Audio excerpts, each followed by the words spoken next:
the Oregon Trail, because again, that's good to know as well. All right. All right. Again, please turn your cameras on. It's school policy. I don't want to have to police that, but most of them are on, which is good. But if your cameras aren't on, just make sure they're on. Okay. I put the attendance sheet in the chat. I'll put it there again. You could kind of sign yourself in. If you're having problems with it, I'll get you at the when we take a break in about an hour or so. Okay. Let me just go back over here and get this going. Share my screen. I just sent out the announcement if you want to follow along. I sent out this as an announcement. I just added 2 images at the last minute. If you want to follow along on yourself by yourselves. All right. Let's see, how can I hide this? So the point that I really want to stress today is that how do I want to say, with the United States becomes expansion and compromise, right? It's compromise. I think I talked a little bit about this last class, in that the founding, the generation that comes after the founding fathers, right? The leaders from the 1820s, really through the 1850s, do very little to solve the underlying problems of the Civil War. In fact, they just compound it, right? They must make it worse. The United States becomes even more regionalized over the course of the 1820s, 30s, and 40s, and so almost by 1850, Civil War is Trying to connect your bound. phone. I don't know how to do it. Sorry, can you just make sure you're mute? Oh, So the look United at States is. him. I had that for so long. I remember. Can you mute, please? Sorry, please mute. Thank you. So that again, by the 1850s, the United States is quite regionalized, right? There's the North versus the South, which we'll cover at some point, and also the West, right? And to what degree the West fits into all this is completely debatable. But the fact the United States allows for the continuing of slavery and really the expansion of slavery and the solidification of slavery in a way that we talked a little bit about and we'll highlight even more today, allows for these regional disparities to continue to exist and to get worse, right? It would have been one thing just to bite the bullet and deal with slavery in 1800 or in 1790 with the Constitution, but the continuation of slavery is really the driving divide in the United States. And again, this is compounded by people refusing to deal with it, and they just allow for compromise after compromise after compromise, right? And so Missouri joins so that as a slave state. So then Maine joins as a free state. Kansas joins as a slave state. Nebraska joins as a free state. And so uh, what you see then is this, again, the failure to deal with the underlying issue of slavery and the growing differences and divide between the North and South. You see this in the War of 1812, where it's New England versus everybody else. New England doesn't want to fight the War of 1812, but the rest of the country does. And just to remind yourselves, Florida was controlled by who? I can type. Who controls Florida? Yes, very good. Spain. Reiterate the fact that Florida's controlled, Spain's under Spanish control during this time period. Right, this people in the South want to take Native American land. They want to see Florida from Spain. They want to just keep expanding west in a way that allows for the continuation of slavery. So the idea here is that manifest destiny is the term coined, and this is a good date. Yeah, I would argue that this is an important date to know, an important guy to know. John O'Sullivan in 1845. One of those two issues, one of those two things I know is on the exam. So John O'Sullivan in 1845 comes up with this idea of manifest destiny. So make sure to star that. Got it? You're going to need to know John O'Sullivan or 1845. And it's this idea that the United States is destined to expand westward across North America, right? It's rooted in this notion of American exceptionalism, that America is different than all the other countries in the world, which again is a highly contentious debate even to today, right? Is the United States different or the same as every other nation state? But it's basically the idea that God intended the United States to expand from coast to coast. Um, it's expressed in media, it's expressed in popular culture. It justifies the expansion of the United States to go to war to secure new territories. But it's this, again, remarkably ethnocentric notion that the United States almost has the God-given right to expand. Now, one of the questions is, in my mind, does this expansion idea ever stop? Are we still, does it just kind of continue into imperialism, into colonization, into the moon, into, I don't know, ever into Canada, into Greenland? Are we, is it just almost in our blood that we're an expansionist country? So we still, are we still, maybe not. I don't know. Feel free to weigh in. We certainly have this notion that we have the right to keep expanding, maybe, and maybe it's just kind of rightly or wrongly embedded in our culture that we're just going to keep pushing west and pushing west and pushing west. Uh, and two, the other point I want to make is how do you unpack this painting? What details in this painting? Yeah, I agree. I think that America does feel like it has the right. And again, the right is quite problematic and quite contested, right? Especially in this debate over Greenland. I don't know, whatever you view about the United States should or shouldn't take over Greenland or Canada, I suppose. The voice of the Greenlanders, the actual people that live in Greenland, are being completely lost in this whole debate. Yeah, and you see it in the Panama Canal and the continued debates over the Panama Canal up until the present. So, the point is that it starts maybe in 1609 with Jamestown and never stops. Yeah, but maybe it's for rightly or wrongly embedded in our country and our ethos. So what details are worth highlighting in this painting? Hello, Professor. I can Mhm. see that so in the dark all the way to the left, I see the Native Yeah, Americans. They look like if right. they're actually fleeing Yeah, towards the west. yeah, They're being pushed further and further. And right. the image in the middle that's just sticking out is like the angel looking like Yeah. it's carrying a book. I don't know what the book is, but the angel Mm, just looks like if she's like smiling and guiding all right. the colonizers along their way. Yeah, no, it's a great yeah, probably the Bible miss. I just want to look that up because that's a good question. But all right, yeah, what is it? What does it symbolize? Yeah, it could be the Bible. What else does it symbolize? Just what do books generally symbolize in general? It's not the Bible. Yeah, knowledge. Education. Oh, yeah, education. Right, absolutely. No, very good. Yeah, you raised two great points. One is the light. Right, it's literally the light that's being lit up by this angelic figure, bringing light to an otherwise dark and heathen and problematic place. Yeah, great. Yeah, the Native Americans are fleeing before this, before the incoming Western expansion and Westerners, which is a second great point. Yeah, yeah, casting away the unwanted, the unwashed, the undesirable. Yeah, absolutely. And notions of this idea of progress, I could type again, put it in quotes if you want, and it should be in quotes, right? This idea.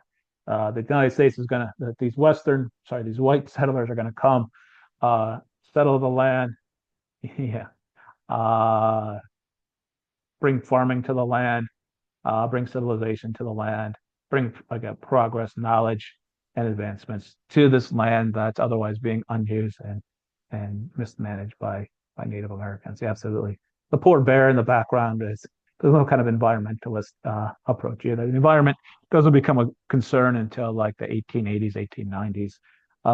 Yeah, Native Americans are fleeing the oncoming West. They can look at the stereotypical trappings and dress of Native Americans. The buffalo again are fleeing too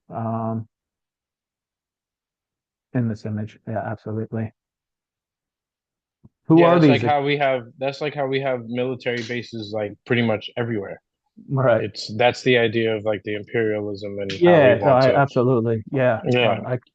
Yeah. I mean, just think about the overall power and strength of the military, especially after World War II. yeah, with military bases really indeed around the world. Which is funny because we fought against. I thought about this when during the Revolutionary War because we were upset because the British were doing that to us when we were trying to get our independence because the British were there patrolling.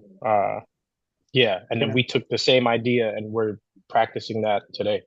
Yeah, no, absolutely right. Yeah, the hypocrisy of the of American history knows no bounds. Yeah, yeah, full circle, absolutely. What's the race of those doing the expansion?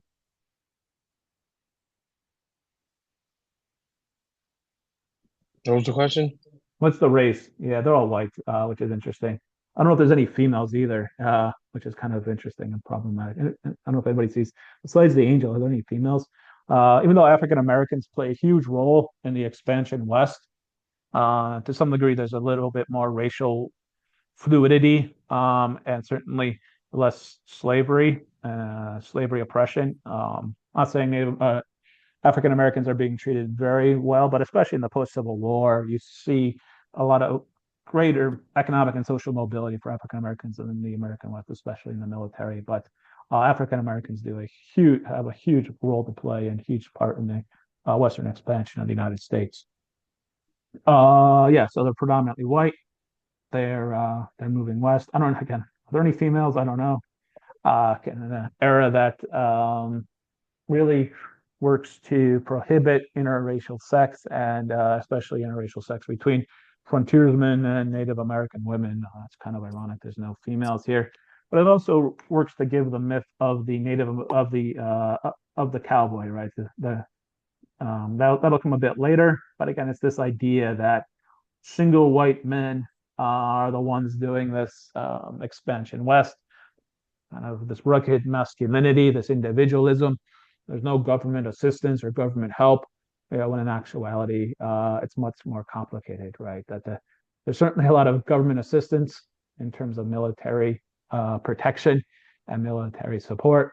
There's lots of female involvement, lots of communal involvement, lots of minority involvement. Question? What other group is completely ignored in this? What other minority majority group is present in this expansion west that we should be thinking about?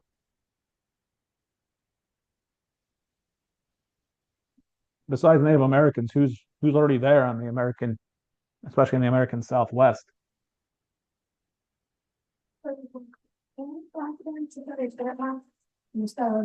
Yeah, Mexican. Sorry, can you just please mute Mexican who becomes? Yeah, make sure everybody's muted, please. People who become, yeah, who then become Mexican Americans at the end of the day. Yeah, yeah, you're absolutely right. And so Mexican Americans now become second-class citizens in their own land. They become really excluded from power. They become just forgotten about people, especially in this manifest destiny. That's in some ways predicated on violence. We'll talk more specifically about the wars later on, but you should at least be familiar with at this point. Where's my chat? All right, thank you. The Texas War for Independence. So it was 1836.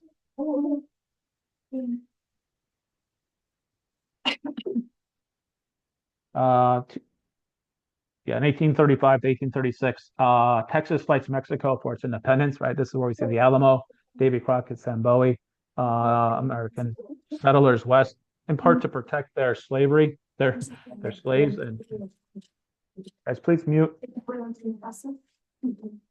second. One second.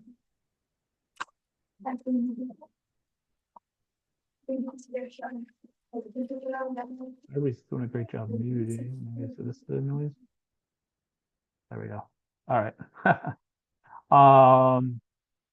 Where was I? The Texas War of Independence in 1835, 1836. Mess everything up. Yeah.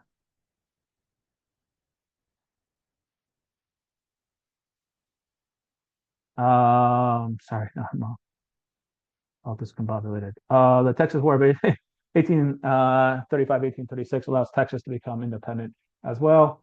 And then, sorry, and then what happens is they join the United States.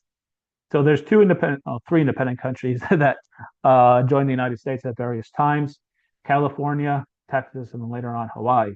Right. So very briefly, California is going to declare itself independent, following the Mexican American War. Or sorry, the Mexican American War. Texas declares itself independent, and Hawaii is certainly an independent state, independent country before it becomes independent. But why are people going to California? Excuse me, Professor. Are you Yeah. this slide, do we have it? No, I just added the image. You have the slide, but I added the image like literally 2 seconds before class. It's in the Google slide, but it's not in the PDF. I apologize. But again, I'll re-upload it at the end of class. But I was just figuring out. Okay, because I searched and searched, I couldn't find it. Yeah, no, I Okay. apologize. No problem. Yeah, people are going west for gold, right? California becomes quickly settled due to the massive gold rush of 1849, hence the name 49ers. That still exists in popular culture today. And so the point here is that middle America, right, the Midwest, is essentially a pass-through area. People are taking the Oregon Trail, they're taking the Santa Fe Trail, they're going to California by various means, but they're not really settling in the interior of the country till much later. You can imagine that Minnesota has very limited appeal until there's literally no other land left. Right? I wouldn't want to be in northern Minnesota unless you're a big ice fisherman. Right now, it's probably freezing, but again, um, so people are going west, especially to find gold. But again, just think about the lack of females, the lack of government help in this painting as well. And so here's another painting that I just added. Again, I apologize. At least there's females here, but it's still highlighting the divinely inspired and beauty of the American West, kind of conquering and triumphing and settling and claiming and naming things that already have names like mountains. But at least there's a bit more of a gender bias here or gender equality here. But again, you could think about the similarities to the previous painting in terms of divine movement west. I think the violence is here as well in the guns. Any other thoughts here? I also think to myself, I don't really know the Mhm. true facts and the history behind it, but I guess they were spreading a lot of disease to these Native Americans. Yeah, no, you're absolutely right. Just like before, we talked about disease, and here's a good review question. What's the number one killer of Native Americans when the Spanish arrived?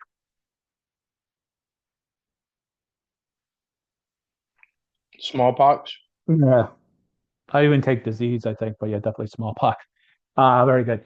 But yeah, no, you're absolutely right. And what you have is again land displacement, disease, total disregard for indigenous Native American culture. What you start to see is rape, especially in California. The treatment of Native American females is absolutely horrific. I mean, it's downright disgusting from a 21st century perspective.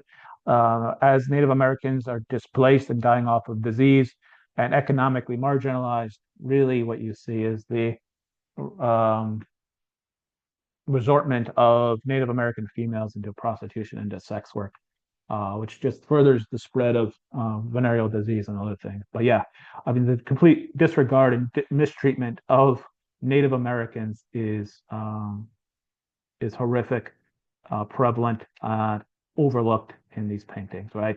But again, Native Americans are supposed to give way to the incoming American settlers during this entire time period. And so the first 20 years of the 1800s, early to the 1820s, um, Native American policies marked by assimilation. Again, I can't type and talk at the same time. Assimilation is this idea that Native Americans are supposed to assimilate through education, through through farming, through through culture adaptations into European society, right? They're supposed to use iron tools, build European houses, improve their own farming, learn English, embrace Christianity. And so really we have this idea of assimilation, right? To adopt settler values, monogamous marriage, abandon non-marital, premarital sex. And so, and accept the concept of individual ownership of land and other properties. Even though the Cherokee are doing all this, they're still seen as second-class citizens. But really, the policy for the first 2 decades of the 19th century is let's assimilate Native Americans into European/American ideas. Okay. After 1830, and we'll talk more specifically about this, the policy goes to removal. And I want to highlight this a bit more later on. But as a general takeaway, realize the first Native American indigenous policy is one more of assimilation, and then it becomes one of forced removal. Okay. We talked about this. All right. So the West represents many different things to many different people in the 19th century. It's a way, just like, I guess, settling the New World, there's a lot of parallels, just to keep conquering and taking control over different areas. It's a way of social mobility. And African Americans realized this in the immediate lead up to and aftermath of the Civil War. For many, including enslaved people, and Native Americans, it's a threat of force, right? It's just conquering, it's just displacement, it's violence, it's war after war with indigenous tribes. Really, what you see from the 18 teens to the 1870s is the United States constantly being at war with various indigenous peoples. I mean, it's almost constant. It's just one war after another war after another war. Take a break for the Civil War, and then this violence resumes. Okay, and certainly immigration is going to fuel this as well, including immigrants from Scandinavia, Denmark, Ireland. Not so much Southern Europe, that comes later, but you're going to see this massive wave of immigration and people traveling directly to the West, again, where there's social mobility, where there's the idea that you become rich, right? You find gold, you become rich. A lot of times you find for a little while it's fur and you become rich. A lot of times it's traders who realize that the miners need things like women and jeans, and Levi jeans, or food, and so they become rich as well in these kind of secondary economies. There's actually probably more money to be made trading with gold prospectors than actually finding gold. But it's this idea that anybody can just hit the lottery and become rich. But again, this idea of land, social mobility, richness is an enticing idea. And you have people like Daniel Boone and Davy Crockett, right? This rugged individual who survives by themselves, who's able to withstand, how do I say this? Withstand a lot of pressure and is always under attack from either Native Americans or Mexican Americans. They become the hallmark of masculinity and the pathfinder of civilization. Right? These explorers who go out and again find things that are already existing and just rename them in favor of elite white men and presidents, like eventually Denali becomes Mount McKinley in Alaska. You have these archetype frontiersmen who become really solidified in the American mythology as what it means to be American, right? And this gets co-opted in the 1960s, 70s, and 80s as what it means to be American, kind of overlooking all the problems. Right? These guys are rugged individuals, certainly, but they're actually committing a lot of atrocities as well. And what does civilization actually mean? So just focusing on the South for a minute. There's lots of commonalities, so it's not just focused on the differences, despite what I previously said, but just to highlight some similarities. They're roughly similar in size. You have the same revolutionary heritage, right? The George Washington of the North is the same George Washington hero of the South. So we have this revolutionary connection and founding ideals. Obviously, they're at the Constitutional Convention and signing the Declaration of Independence. And a lot of the American Revolution was fought in the American South. Obviously, they speak the same language, maybe with just a different accent, and worship the same God as the North. And of course, learn the same Constitution and embrace same degree of localism towards government. And as I was talking about before, what you see is the embracement of this small independent farmer from that Thomas Jefferson highlights, and certainly that becomes replaced by the plantation owner elite. But especially in the American South, to some degree in the West, you see the small independent farmer being the ideal. Right? There's part of the same economy. I think I mentioned this before, right? The industrialization of the North is predicated on the use of the production of cotton in the South. So we have this growing economic connection. The distribution of wealth and properties, the same, right? There's elites and poor in both areas. However, the South's climate, who wouldn't want to be in Florida right now? Longer growing season and focus gives it intense attachment to place. And we start to see more of of course, biracial inequality, right? Biracial system of slavery that we've been talking about. The whole economy, especially the production of cotton, depends upon the enslavement and brutal treatment of African Americans. The population density remains low, and the South never develops the same shipping capacity, industrialization, although there is a fair amount of industrialization in places like Richmond, and far lower immigration. All right. Religion is much more personal rather than social. By the 1830s, religion and abolition are pushing for social improvement in the American North. Right? They're connected. The religion in the North is about social improvement, right? Society in general, and a society that increasingly doesn't involve slaves. But in the South, it's a personal, right? Personal relationship. And you can also have all these amazingly creative and well thought out pro-slavery arguments. What are the other ones? What other possible pro-slavery arguments can you see? Can you add to this list?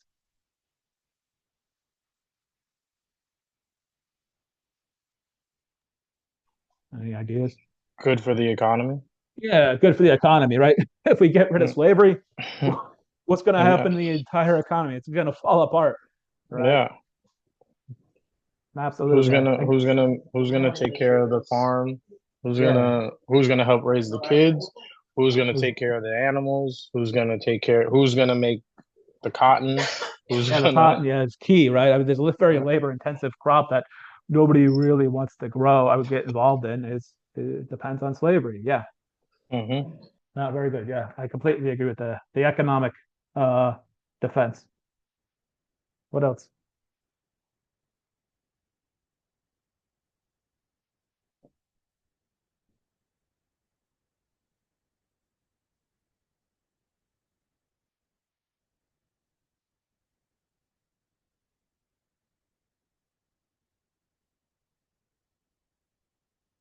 Have you heard, not to justify it, have you heard of the contented slave idea? You know what that means? No, I don't. I never heard of it. Oh, that they're happy. Yeah, they're happy being slaves. Yeah, right. Absolutely. Mm-hmm. Yeah, they're okay. That slavery is not that bad. You don't have to make any decisions. That people are, okay with being slaves because everything is essentially decided for you. The argument being, it's very stressful going out in the world. Well, what are they gonna do if we free them? Like they're that's fine another. here. Yeah. another huge issue. Absolutely, right? And so, yeah, going out in the world's scary. It's just much easier being a slave. You don't. What decisions do you have to make being a slave? You're going to be treated okay because the slave owners have a vested interest in treating you okay. But yeah, it's completely made up, and you can see very, very different portrayals. And I don't know if I have an image here. Yeah, it's very parental, right? Absolutely. Very strong images that are put out by pro-slavery advocates that highlight just how good again, how good in quotes the living conditions of slaves actually are. Like it's completely made up, but it's a powerful imagery. In the industrial north, if you get into an accident and lose your hand, who takes care of you? What happens to you?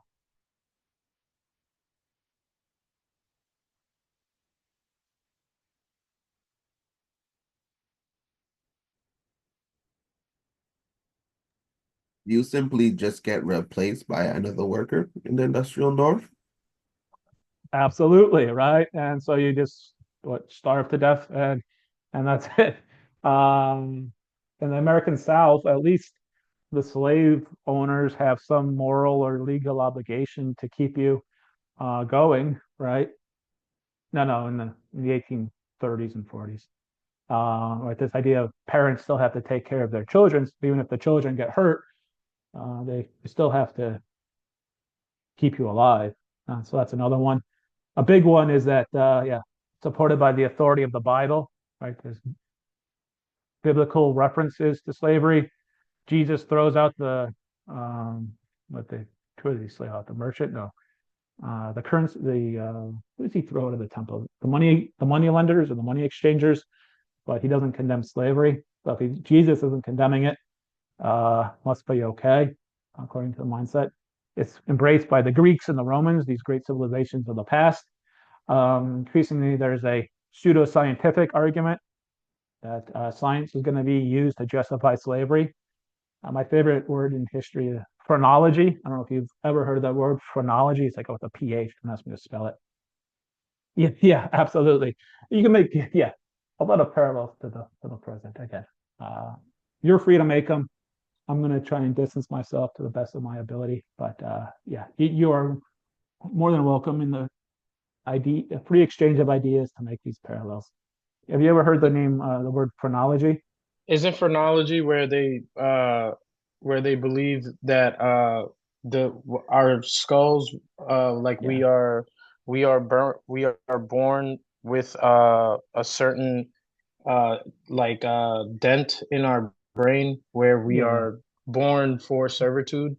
yeah. Right. It's the size. Yeah, the size and the shape of the skull. Yeah. Simply, yeah, Hmm. that determines somebody's intelligence. And people are always doing different measurements. My wife, I don't know if you can tell on Zoom, and now you're going to be looking. My wife likes to point out I have a rather large head, uh, both literally and not literally. So I don't know what phrenology would do with that, but they're literally measuring the size, the shape, the angles, the slope of your brain in a way to just scientifically justify the superiority of whites and inferiority of African Americans. Again, as they can't find any that hold up under any sort of scrutiny, it becomes more and more complex. But it's just this basic idea of scientific justification for the mistreatment of African Americans and the enslavement of African Americans. So it becomes justified by science, and of course, it's justified in the Constitution, right? The founding fathers allow for slavery, and the founding fathers are great. Therefore, slavery must be okay. Finally, property as well, right? This idea of going back to Locke, that everybody has the right to life, liberty, and property.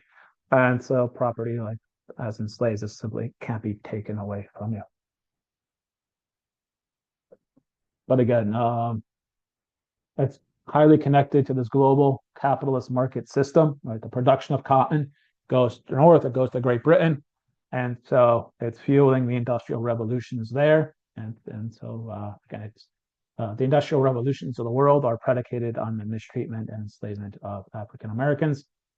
And the South largely rejects several elements, including urbanization. Now, they do see expanding urbanization And you do see an expanding, just to complicate this a bit more, free African American population, but still quite limited. But in places like Richmond, you do see a burgeoning African American population. Cincinnati, because it's free in Ohio, it's actually where a lot of slave owners put their freed African American mistresses. Kind of funny, an interesting story, because they can hide out in the city a bit more. Their identity won't be questioned. They're free, and so a lot of African American mistresses of southern slave owners go to Cincinnati. Did I tell you about the cross? I don't remember the crafts. Did I tell you the story either? I cannot. All right, so we talked about, and we had this big discussion before about the rights and abilities of African American women who are part of the household, right? And so Ellen Craft is part of the household of, I forget what the name of I think it's the Craft family, although don't quote me on that. And so what she has access to is education. She has access to clothing. She wears discarded clothing from the household. She has access to better food and generally better treatment, right? Household slaves are generally treated better than people in the field. So what she realizes is that she can steal enough clothing for her to escape. And because she's mixed race and fairly light skinned herself, she can essentially pass as white. It's very difficult, but she can pass as white. And so the plan that her and her African American boyfriend come up with, they refuse to marry because they recognize limitations on marriage during this time period and that families can be separated. So her and her boyfriend, whose name is escaping me, I think it's Thomas, but don't quote me, come up with this ingenious plan to escape into the North. She'll take the clothing of the household that she's involved with, dress up as a dark skin white slave owner male. And so again, because she's light skinned, she can get away with this. She covers her face mostly, exclaiming that she has pox. So she tries to keep her face as hidden as possible. So she dresses up as a white male and she's traveling. They escape. She claims that she's traveling around with her African American slave. And because, again, nobody's really questioning this whole process because she's white, she's able to board a ship, go to the coast, board another ship, go up north, get on a railroad, go to Maryland. And so her and her African American boyfriend then marry, but it's just a fascinating example of how she's able to cross-dress in a manner that allows her to become male and pass herself off as white in a manner, because she's doing so, nobody's going to question her. That allows her and her boyfriend slash future husband slash long-term partner to escape the brutal oppression of the American South. Genius plan, quite a brilliant plan, and causes all sorts of embarrassment and backlash and problems in the South, but it allows, again, her and her partner slash future husband to escape. So the last point I want to highlight, and then we'll take a break, is that we start to see Southern expansion. I talked a little bit about this last class, especially in Mississippi and Alabama, where thanks to the cotton gin, invented by Northerner, ironically, Eli Whitney, cotton production increases dramatically, and there's massive amounts of money to be made from cotton.